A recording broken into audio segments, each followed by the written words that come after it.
Asia কাপের স্কোয়াডের পর এখন মুখে মুখে একটাই কথা প্রত্যেকের, শ্রেয়াস আইয়ারকে কেন বাদ দেওয়া হলো।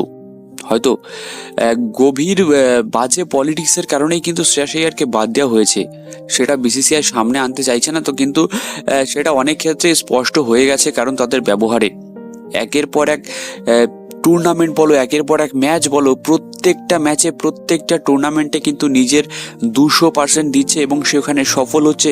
সেখানে রানে প্রচুর রান করছে, ক্যাপ্টেন্সি ভালো করছে, টিমকে চ্যাম্পিয়ন করছে, রানার্স করছে। তার পরিবর্তেও সে কিন্তু টিমে জায়গা পাচ্ছে না।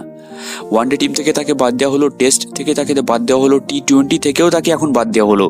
তো এগুলো তো গভীর পলিটিক্স ছাড়া আমার হয় আর কিছু মনে হয় না, কারণ এই পলিটিক্স যতদিন থাকবে টিমটা কিন্তু ভালো হবে না।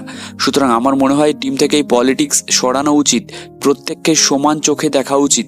কারণ ট্যালেন্ট কিন্তু ছেড়ে কথা বলে না ভাই, ট্যালেন্ট কিন্তু ছেড়ে কথা বলে না, কিন্তু এরকম পলিটিক্স থাকলে সেখানে এগিয়ে আসা কিন্তু মুশকিল। শ্রেয়াস আইয়ারের একবার রেকর্ডগুলো শুনে নিন।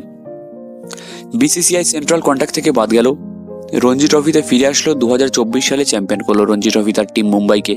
এরপর 2024 সালে সৈয়দ মুস্তাক আলী ট্রফি জিতলো একজন ক্যাপ্টেন হিসেবে মুম্বাইয়ের হয়ে।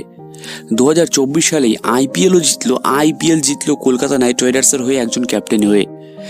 2024 সালে আবারও ইরানি ট্রফি জিতলো একজন ক্যাপ্টেন হয়ে, এবং 2025 সালে চ্যাম্পিয়ন্স ট্রফি জিতলো, যেখানে তার কিন্তু গুরুত্বপূর্ণ ভূমিকা ছিল, কারণ প্রচুর প্রচুর রান করেছিল টিমের হয়ে, টিম ইন্ডিয়ার হয়ে।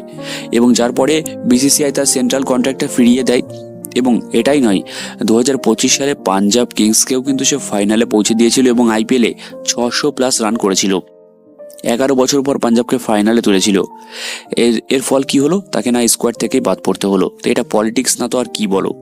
আমি তো ঘোর বিরোধী পলিটিক্সের। আমি চাই প্রত্যেককে সমান চোখে দেখা হোক এবং শ্রেয়াস আইয়ারকে যেন স্কোয়াডে অন্তর্ভুক্ত করা হোক। সে কিন্তু 3 ফরম্যাটের প্লেয়ার, T20, টেস্ট, ওয়ানডে 3 ফরম্যাটেরই প্লেয়ার।